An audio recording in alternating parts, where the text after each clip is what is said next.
할렐루야. 이 아침에도 우리 사랑하는 성도님들 가정과 여러분들의 기도 위에 우리 하나님께서 신실히 응답하시길 간절히 축복합니다.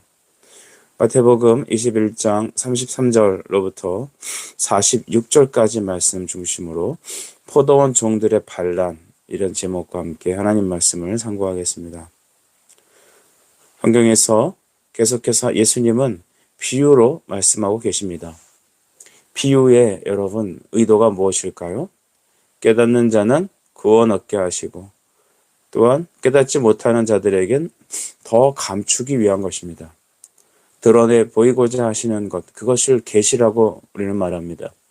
하나님의 복음의 진리, 생명의 계시는 알려주고자 하는 자에겐 드러내셔서 깨닫게 하시지만, 그러나 하나님께서 허락하지 않는 사람들에게는 들어도 듣지 못하고 보아도 보지 못하는 것입니다. 즉 듣기는 들어도 무슨 말인지 모르고 역사가 나타나고 보아도 도무지 믿으려고 하지 않는 것, 이것이 바로 예수님의 말씀의 특징입니다. 그래서 더욱 비유로 말한 것이죠. 여러분은 말씀을 듣고 깨닫고 적용되고 순종되어지길 간절히 바랍니다. 주님은 한 비유로 다시 그들에게 말씀하십니다. 한 집주인이 포도원을 만들었다고 합니다. 산 울타리로 두르고 집자는 틀도 만들었고 망대를 짓고 농부들에게 새로 주고 타국에 갔다고 하셨습니다. 이건 주님이 하나님의 교회를 세우고 그 나라 백성들을, 즉 주님께서 일꾼들을 세워 특별히 유대인들 그리고 종교 지도자들을 세워서 그들에게 농사하라고, 즉 사역하라고 맡겨주셨다는 것이죠. 근데 그 농부들은 주인의 말씀에 순종하고 싶지 않았습니다. 34절에 보니까 열매 거둘 때가 가까워서 그 열매를 받으려고 자기 종들을 농부들에게 보냈다고 합니다. 근데 이 농부들은 어떻게 합니까? 35절에 보니 종들을 오히려 잡아서 때리고 죽이고 돌로 쳤다라고 말합니다. 여기서 불의한 농부, 즉 순종하지 않고 대적하는, 거역하는 농부는 바로 종교 지도자들을 말합니다. 유다의 종교 지도자들은 부패했고 모든 선지자들을 이같이 핍박하고 죽이고 또한 돌로 쳤습니다. 그것을 우리는 민수기부터 시작하여서 모든 곳에 불순종의 역사요, 또한 이스라엘의 역사 속에서 하나님이 보내신 선지자들과 그의 종들을 이와 같이 대접하였습니다. 36절을 보니 하나님의 사랑은 계속하여서 끊어지질 않았습니다. 36절에 다른 종들을 처음보다 많이 보내니 그들에게도 그렇게 하였다라고 합니다. 하나님은 그들을 포기하지 아니하시고 계속해서 당신의 종들을 보내셨습니다. 우리는 예레미야나 또 이사야 같은 선지자들이 하나님께 부르심을 받을 때 주님은 말씀이 그들에게 임하고 그들에게 명령하셔서 불순종하는 이스라엘 백성들에게 나아가 그들에게 생명의 복음을 전하고 회개하도록 하였습니다. 그러므로 불구하고 계속해서 더 악하게, 더 잔혹하게 그들을 핍박하고 그들의 입에서 나오는 하나님의 말씀을 듣고자 하지 않았습니다. 우리는 36절에 다시 다른 종들을 처음보다 많이 보냈다라고 하시는 그 하나님의 오래 참으심의 사랑을 주목해야 되겠습니다. 불순종하고 회개하지 않는 자들. 우리는 주로 한 서너 번 정도 봐주고 참아보지만 그래도 변하지 않으면 쉽게 포기합니다. 하나님은 하나님의 그 오래 참으심, 그 죄인을 사랑하시고 바꾸시려는 마치 아비가 자식을 대하는 것 같은 그 아버지의 성부의 사랑을 우리는 이 부분을 통하여 깊이 깨달을 수 있습니다. 그러나 여러분, 하나님이 여러분을 길이 참으시고 오래 인내하시며 깨닫게 말씀과 또한 당신의 종들을 보내셔서 우리에게 회개와 은혜를 주시려는 그 하나님의 성품을 멸시하지 말아야 합니다. 하나님은 수많은 시간 동안 당신의 선지자들을 보내오셨습니다. 하지만 끝끝내 불순종하였습니다. 하나님의 그 사랑은 너무나도 깊고 또한 그 상처는 깊었지만 그들을 향한 주님의 사랑은 더욱 뜨겁게 불타올랐습니다. 마태복음 23장 37절에 주님은 이렇게 말씀하셨습니다. 예루살렘아 예루살렘아 선지자들을 죽이고 내게 파송된 자들을 돌로 치며 치는 자여 암탉이 그 새끼를 날개 아래 모음같이 내가 내 자녀를 모으려 한 일이 몇 번이더냐. 그러나 너희가 원하지 아니하였도다 라고 했습니다. 암탉이 그 새끼를 날개 아래 모음과 같이 라고 하셨죠. 주님은 흩어져 있는 그들을, 각기 제 길로 가는 그들을 당신의 품 안에, 주의 교회 안에 모으시려고 주님은 많은 종들을 보냈습니다. 그러나 그들은 말씀드린 것처럼 선지자들을 때리고 죽이고 여전히 악을 행하였습니다. 하나님은 너무나 우리를 사랑하셔서 결국 그의 사랑이 뜨겁게 불타올라셔서 그 아들을, 유일하신 단 하나의 아들 예수를 이 땅에 보내시기로 주님은 결정하셨습니다. 37절에 후에 자기 아들을 보내며 이르기를 그들이 내 아들은 존대하리라. 여러분, 그러나 그 아들을 보내셨을 때 그들은 또 다른 마음을 먹습니다. 38절과 39절을 여러분 보면 그 아들을 보고 그들은 서로 말합니다. 저자가 상속자니 죽이고 그의 유산을 차지하자. 이에 잡아 포도원 밖에 내쫓아 죽였다. 이렇게 성경은 기록합니다. 포도원 밖에 내쫓아 죽였다고 합니다. 예수님께서도 바로 이 사람들에게 고난을 받으시고 영문 밖에 나아가셔서 고난을 받으시고 십자가를 지고 죽으셨습니다. 이 골고다 언덕은 어떤 것이냐? 과거에 오늘날에는 거기에 수많은 종파들이 모여 있고 또한 거기에 기념교회가 세워져 있지만 저는 그 예루살렘에 갔을 때 한 가이드를 통하여 그것이 본래 어떤 곳인지에 대하여 보게 되었는데 바로 채석장이었던 것이죠. 돌을 이제 취취하는 그런 채석장, 영문 밖에, 즉 도성 밖에 버려지는 곳, 그것이 바로 예수님께서 고난받고 죽으셨던 곳입니다. 성경은 이렇게 비유로 그들의 하나님께서 그들을 사랑하셔서 수많은 선지자들과 주님의 종들을 보냈지만 하나님의 말씀이 듣기 싫어 마치 성경에 나오는 누가복음 15장의 둘째 아들과 같이 아버지가 싫어 아버지를 떠난 그 이스라엘 백성들, 주님은 그들을 사랑하셔서 끝끝내 모으려 하셨지만 하나님이 싫고 말씀을 거역하고 또한 그를 보내신 종들을 죽이고 박해하고 때리며 또한 그 아들마저도 십자가에 못 박아 죽였습니다. 여러분, 우리의 구원의 원인은 어디에 있습니까? 성부의 길이 참으시는 바로 인내하심에 있습니다. 그의 한량없는 사랑에 있습니다. 요한일서 4장 10절에 우리가 잘 아는 말씀이 있죠. 사랑은 여기 있으니 우리가 하나님을 사랑한 것이 아니요 하나님이 우리를 사랑하사 우리 죄를 속하기 위하여 화목제물로 그 아들을 보내셨음이라. 아멘. 여러분, 우리 구원은 성부의 사랑에 있습니다. 삼위 하나님의 우리를 죄인을 사랑하신 그 사랑이 우리가 아직 죄인 되었을 때 십자가 지심으로 주님의 사랑을 증명해 주셨고 또한 그 성부의 아들 성자의 끊임없는 죽기까지 복종하시는 그 순종, 십자가의 순종으로 우리는 죄사함을 얻었습니다.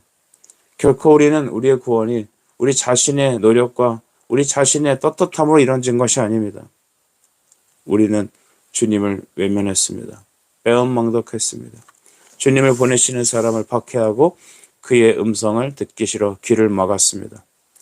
그렇다면 우리는 어떻게 새롭게 하나님 나라의 교회로, 하나님 나라의 공동체로 세워져 갈 수 있을까요? 주님은 우리로서는 할 수 없으되 예수 그리스도로 다시 세우시겠다고 하셨습니다. 42절을 보십시오.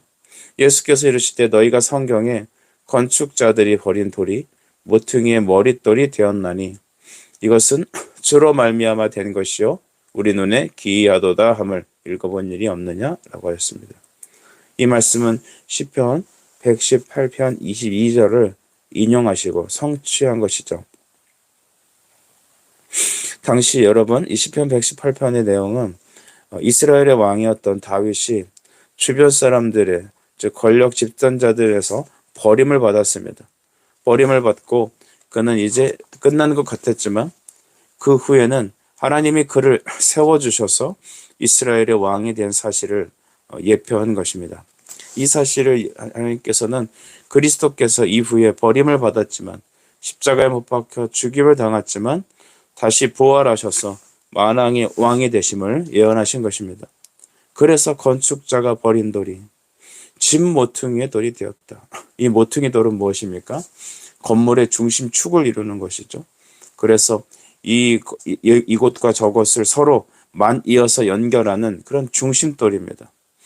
여러분, 건물의 시작이고 건물의 중심이고 바로 건물의 머리가 되는 것이죠.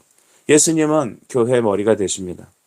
우리는 그와 함께 지체가 되어서 연합하여 하나님의 나라를 이루어가는 것이죠. 결국 하나님의 목적은 에베소서 1장 10절의 말씀과 같이 만물이 그리스도로 통일되게 하시는 것, 바로 이것입니다. 종교 지도자들에 대한 하나님의 평가는 바로 무엇입니까? 43절, 44절입니다. 그러므로 너희에게 이르노니 하나님의 나라를 너희는 빼앗기고 그 나라의 열매 맺는 백성이 받으리라. 여러분, 이 말 무엇을 말합니까? 바로 너희들에게는 말씀이 주어지고 성전이 주어지고 하나님의 백성이라는 자리가 주어졌지만 너희는 이후에 이것을 빼앗길 것이다라는 거죠. 그리고 그 나라는 하나님의 복음의 나라, 구원의 나라는 열매 맺는 백성, 주님께서 전한 복음의 말씀을 듣고 회개하고 돌아오는 바로 이방인들을 비롯한 수많은 영적인 사람들이 받을 것이다라는 거죠. 또 다른 일꾼들, 바로 저와 여러분이 그 불의한 자들을 하나님께서 내쫓으시고 새롭게 맡겨주신 여러분 그 나라의 일꾼들입니다.